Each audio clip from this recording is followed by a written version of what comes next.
Hi Virgo, welcome to your quantum reading. This is for Virgo's Sun, Moon, or Rising. As always, welcome to my cross watchers. Cross watcher, you could be dealing with a Virgo. The message could be for you, so feel free to take it however it resonates with you and your situation. Keep in mind that these are general and timeless readings. If you're wanting to book a one-on-one, my website information is down below in the description box. Just go ahead and subscribe your email there. That way you'll always get an email notification every time my availability opens up.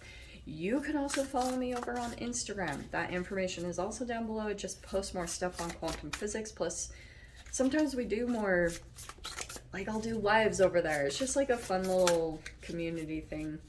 And just FYI, if you do jump over there, I've got some scammers that pop up occasionally.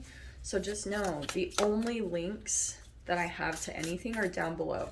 The only place you can get my services is on my website. And anything else, just report and block. I will never DM you. I will never ask you for money, donations, readings, none of that. So thank you guys so much for liking, subscribing. Thanks for all the ways you've supported the channel. Holy cow, let's dive in. Why is there nothing popping out? Okay, let's see. Man, is this a popular card? Oh my gosh. Wow. Okay. Virgo, this is actually kind of amazing. Hold on. These cards popped out on the ground. Let me see what we've got. We've got a little pile here. So, okay. This is looking pretty good. Okay. Well, this is quite amazing because you've got the Fool card and then you've got an ace right next to it. And if you can see here, because here's the Fool, and this says at the bottom, if you can see it, enchantment. How very interesting, because yeah, I feel like whatever you're about to step into, it could be that you're preparing right now because you're about to kind of, maybe the thing that you're about to take a leap into, whatever that means for you, you could be, maybe you're starting a brand new chapter in your life of something completely new. And it is very enchanting what you're stepping into, almost like an enchanted life, or maybe an enchanted relationship. I have no idea. Or your business is enchanting. It can be a multitude of things, but what are like, that is one of the most beautiful combinations I think I've ever seen. I love the cards coming out because they're actually very positive. We have optimism, daughter of feathers. This is so funny because some of these cards are similar to Scorpios. Oh, and then you have joy. See, look at, you have all these aces popping out. You have joy popping out right there. I just get this sense like something really exciting is about to break open. That's what these cards are saying. I can see like in this process, because you have the 3 here.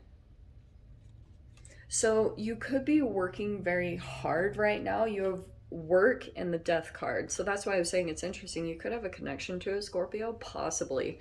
But it's like you're working very hard on bringing something to an end or transforming some kind of situation. Yeah? So this is the leading up to process.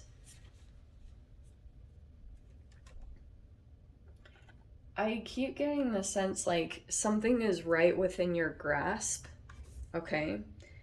There's the Justice card. So we've got some Libra energy popping in here. This is ode to you, Virgo.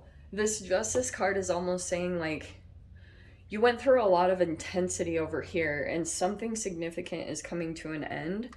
And you've got this feels like it's connected to another person because you have the Daughter of Feathers, which is kind of like the Page of Swords. And with it is optimism, which is kind of like the 4 of Wands.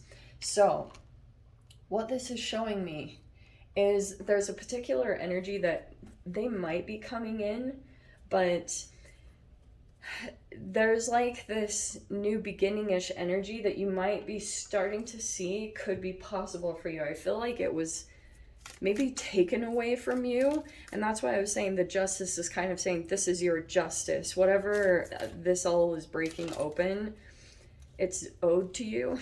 There's your card. I could not make that up. There's the Hermit card. Okay. Now, during this process of you working hard to finish out a transformation or bring something to an end, holy shiz, that's crazy. You've been at a distance or kind of maybe even forced into some sort of solitude. Oh, some of you, it could have felt forced, like, of course, but there also could have been something here where you've been watching some type of energy at a distance, and you have the Empress right there, which is pretty profound. This is going to be different for either of you. Like, well, whether you're male or female, some of you guys, you could be looking at an Empress, or this is your higher self. What you're going to step into pretty much is showing me like this has been owed to you for a very long time. Okay, it's almost like on the other side of this, finishing out this process of death, renewal, like there's literally a part of you that's destructing. Okay, I know that sounds very intense, but sometimes that's what it feels like when you're going through some kind of a metamorphosis, when you're transforming your life into some type of different version.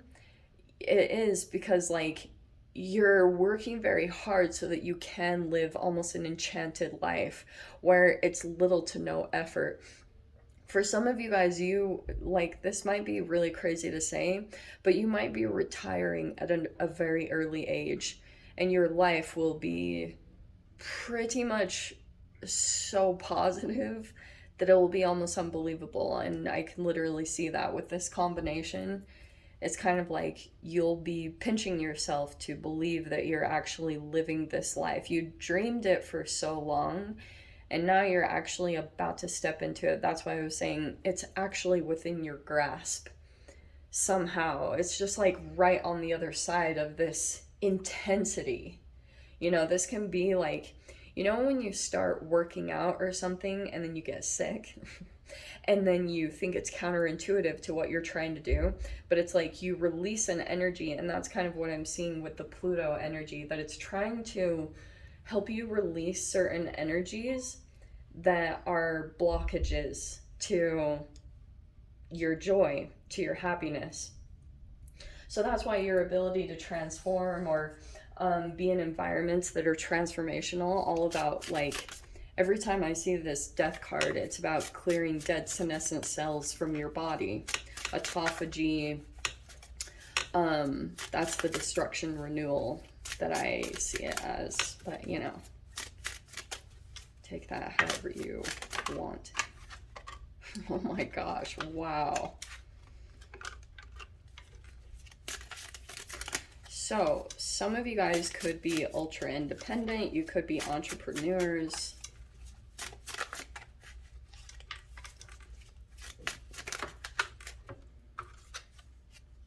Oh, Seven of Swords, okay.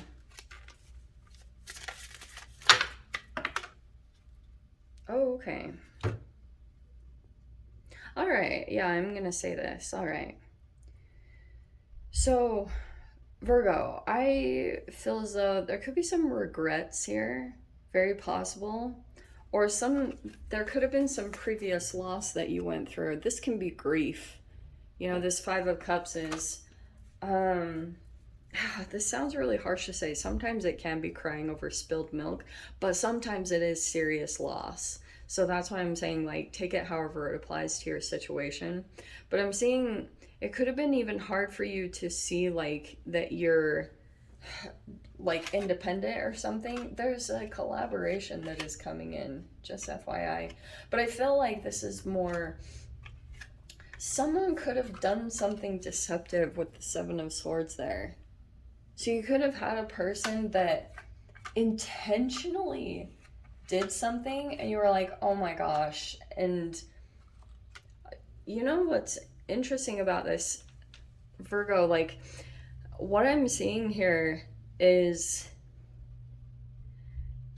there's a person in your reality. I hate to put the focus all on them, but I think this might have been your immediate reaction. Someone could have come in and maybe you did or said something and you're like, shiz, like you might have regretted something that happened. But also, what this is showing me is if there was a person that came in and was deceptive, you have justice here on your side. And they like immediately regret what they did or it's going to hit them hard. Whatever happened between the two of you, it's going to hit them in some type of powerful way. And you have the Nine of Pentacles with the Three of Pentacles, which I like that combination a lot. It's kind of showing me that you've got some type of support when it comes, but you, that's why I was getting like this ultra self-sufficient, independent energy. Like, here's what I'm gonna say. Most Virgos I've met are perfectionists.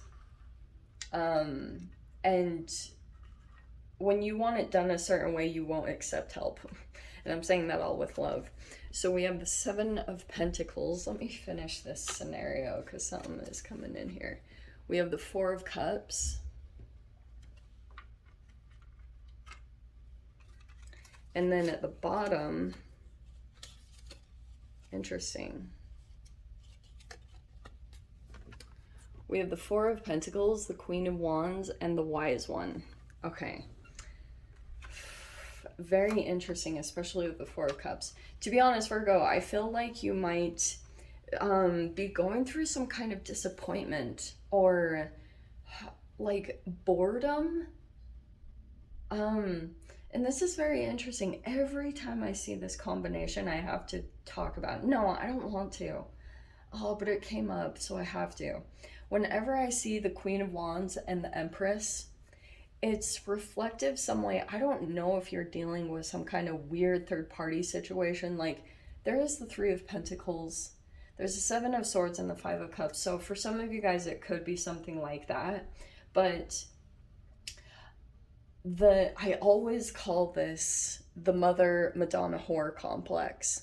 So if you've got some type of masculine energy in your environment, some way, it could be that that's playing out somehow. Like you could have a person who's trying to pull you into that, and it could have seemed like it could have been connected somehow to a collaboration. I don't know what that's talking about because this Three of Pentacles is some form of like support or helping each other out.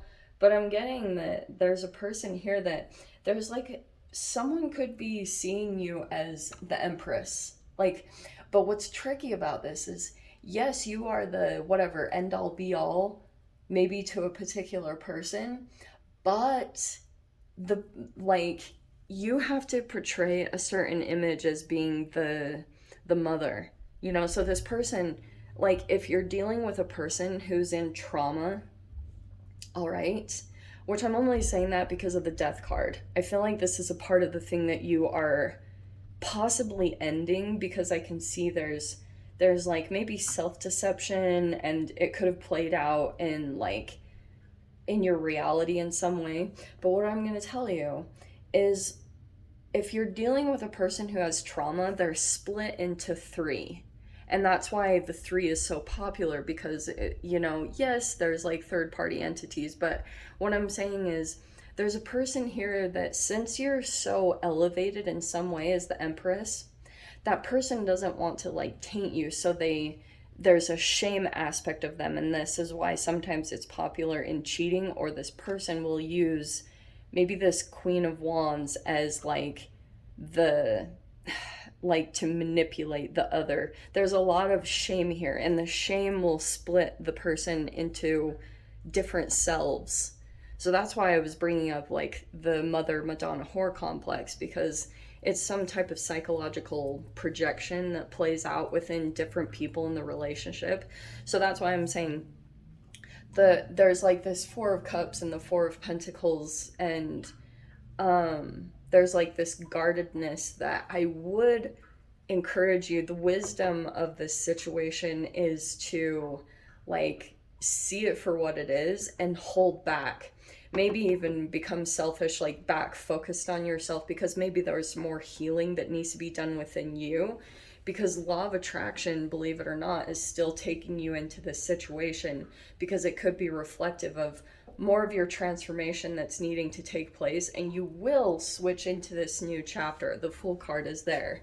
So it's just saying, like, you might have a little bit more self-focus to do, especially if you're coming into this disappointment. If you feel like, what the heck, are you're seeing someone's manipulation or their tactics, like the wisdom of this situation, right? Because there's the Wise One. Sometimes this can be like a particular person that has some sort of wisdom, maybe an older person or a spiritual guru or leader. Like I have many, you know, like I have like Abraham Hicks and Sam Vaknin and, you know, all these different energies that I've gone to like understand certain dynamics. And the wisdom of this situation is to pull back when you see that maybe there was even, I just am going to say this, like there could have been a particular thing that drew you into the situation in the first place. I posted this on my Instagram, like empaths, there, you know, the scary fish on Finding Nemo that has like the light, and then like Marlin and Dory are drawn into the light, but there's like this scary thing behind it. That's very typical. The light is maybe the egotistical thing or the trauma-based thing that pulls you into the dynamic in the first place. And that can pull you into the predator-prey dynamic in relationship styles. So it's about seeing it at the very beginning, seeing what drew you in the first place. Are there certain things that you need to address within yourself, like needs that you have? And maybe codependencies, because I'm seeing almost too that you might have this moment that when you pull back, there might be a lot of this inner wisdom that pops up in that process, okay? And it's like there's a codependency that's breaking within you, which is really important, because again, that's going to lead you to this brand new chapter is totally reflective, law of attraction wise, of the transformation that you've gone through. So let me dive into the extended. Let me see whatever else wants to come out about this. If you want to join me over there, of course, feel free. Go down below, click on the Vimeo link, and I'll see you over there. But Virgo, if this is where we leave things, I'm sending you so much love, wishing you all the very best, and I'll see you in your next reading. Take care.